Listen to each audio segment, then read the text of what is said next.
High, welcome back to food of friends, যেখানে diet শুরু হয় কাল থেকে। তো আমরা সেদিনকে চলে গেছিলাম বইমেলায়।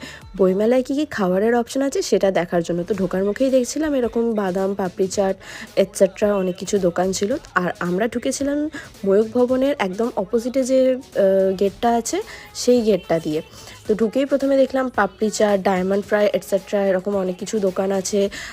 তোমাদের ডো অ্যাজ ইউ লাইকও আছে। তারপর আমরা ডো অ্যাজ ইউ লাইকে গিয়ে দেখছিলাম যে ওখানে ঠিক কী কী আইটেম ওরা রেখেছে। তারপর আমরা দেখলাম যে অনেক ধরনের মাছ ভাজা, ফিশ কাটলেট, ফিশ পাতুরি, তারপর চিকেন কাটলেট, চিকেন অনেক কিছু এরকম পাওয়া যাচ্ছিলো যেগুলো দীঘা থেকে ওরা এসেছিলো এখানে। তারপর দেখলাম বাওয়ার্চির স্টল আছে।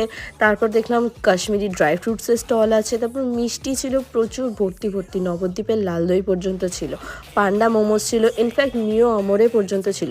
তো এইসব খাবার খেতে তোমাদের কিন্তু চলে আসতে হবে বইমেলা, যেটা চলবে 3 ফেব্রুয়ারি অবধি। আর যদি তোমরা এগুলো খেতে চাও তাহলে চলে আসতে হবে বইমেলা। বাই।